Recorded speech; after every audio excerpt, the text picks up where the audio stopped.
Okay, so thank you for coming, everybody. Today's Toolbox Talk, we are doing a review of step ladder and hop-ups, just the process. Let me just get going on the presentation. Okay, so the question that underpins this Toolbox Talk is, why are the step ladder audits not being carried out? So if you can enlighten me at all, I'd be most grateful. But to start, we'll just have a review of what's required when you are asked to do a step ladder check. So we have our guest presenter here, which is Lewis Early, and he prepared a video for me earlier. There's no sound to this really, so I just want you to watch your steps and then I'll go through the steps with you.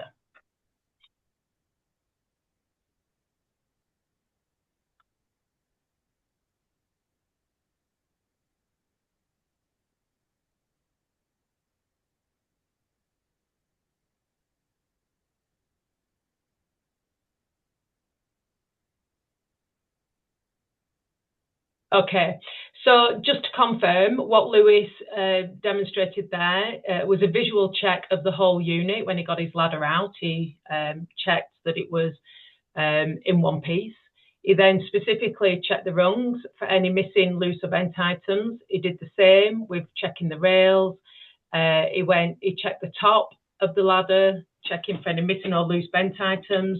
He checked the spreaders to make sure that they fit and were secure, and he checked the rubber feet by giving it a little bit of a balance shake, and then stepped onto the bottom rung to make sure it was safe to proceed. That took Lewis 17 seconds to complete. The average time to complete the audit sheet is 53 seconds. So on a weekly basis, it will take one person 1 minute, 10 seconds to complete the whole process. So I think we'd agree that that's pretty rapid checking. So what happens in the background? Well, you can see here on the screen, you've got a snapshot of the data that's collected, and that comes into a spreadsheet at my end. So I receive that. And you can see the numbers on the left-hand side with in excess of 600 recordings of our step ladders since we started this. What I do then with that spreadsheet is I extract data so that it becomes usable for our clients, and I turn it into a spreadsheet that I can then cut and paste key information and share with our contractors. And you can see here that I look at, you can see the green line here. I look at whether we get step ladders per week for every ladder and so on, and I rate it, give it a percentage rating. So why do we do this? Well, we do it primarily to make sure our staff, the team, are working safely on site.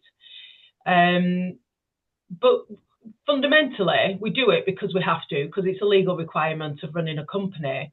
The Health and Safety Executive is a governing body for construction, and we have to comply with their rules. Their rules are that we check and sign that we are checking for a step ladder on a daily basis. So we've simplified it and supported what you're doing on site by adding in an office element in the background. So the compliance is really important, because obviously the Health and Safety Executive have the power to shut sites down, and that will impact on everybody in the supply chain. And then we do it to comply with our contracts. So obviously the contractors, the people we work for, have got the same legal requirements, and they ask that we provide them with a report. Now, we've negotiated that this is a weekly check rather than a daily, and that we will give them that information monthly. And again, we do that in the background so that you can get on and do the electrical installation. So we have tried to put things in place to save you time ultimately, because moving to a digital format of doing it is a bit more time efficient and allows you to get on with your day-to-day work. But there's some useful stats that I'd like to share. In April this year, we had 20 active sites. For those 20 active sites, we only had audit evidence for 8. Out of the 8, only 2 sites completed them on a weekly basis. So overall, that demonstrated a 25% compliance. So if we were inspected by the health and safety executive or any of the health and safety compliance officers that our contractors employ, then we wouldn't be able to demonstrate that we're doing what we're asked to do. The other stat that I think is really interesting is that we have on our record 75 step ladders, and they roughly cost around £70 per ladder. That varies depending on the size of the ladder. But based on that figure, we have a stock value of £5,250. Out of those 75, we can only account for 34. So we've got some lost items to a value of 2,870. And that's really important because this affects our overheads. So we really need to know where our ladders are, how safe they are, and that we've got what we need for you to do your job well. So what is the process? The process is, if you get a new ladder, you call the office for a number. You write that number on the ladder, you put M&G on the top, and off you go. You crack on with your day-to-day work. If it's an existing ladder, then your number's already written on the side, so you crack on. You then, every time you use the ladder, you check it. So that's common sense, and you will do that intuitively, that if the ladder's unstable, don't step onto it. So you only work on a ladder that is fit for use. And then we ask that you complete an audit on a weekly basis. Now, you can do that when you're on your coffee break, at the end of your day, when it's convenient for you. But I do need that, I need you to do that once a week and just to commit to that 53 seconds of completing that audit form. So what do you do if the step ladder's broken? Well, you bin it, you complete the audit form, then I can account for it, and then you order a new one and you start the process again. If you finish the job, you just return it to the ECS store and you complete the audit form. Sometimes a ladder will move with you to the next site, and I will pick that up at this end when ladder number 10, for example, ends up on a new site. I can see that shift in where it's moved to. But again, if you close it down, the audit form will just give me that information. And that's it. It's really simple.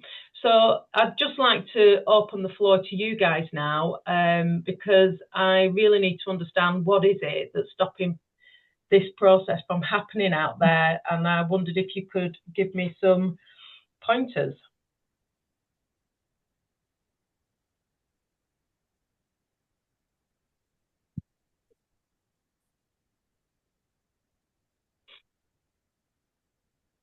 Would anybody like to contribute to that, please?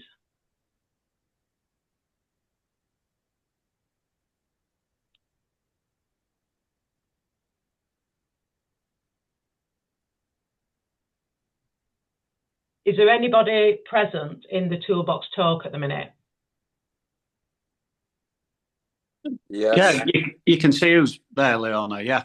Well, no, you're right. I can see that people have logged on, but I can't see people interacting with it. So I would be grateful if anybody could. Does the process work for you? Is it simple? Is it just that, any comments would be really useful just so that we can understand what's going on out there? Well, the fact that there's no comments tells me that it's easy to do and it should be getting done every week. It's as simple as that. Okay, fabulous. Right, so has anybody got any questions about the step ladder process?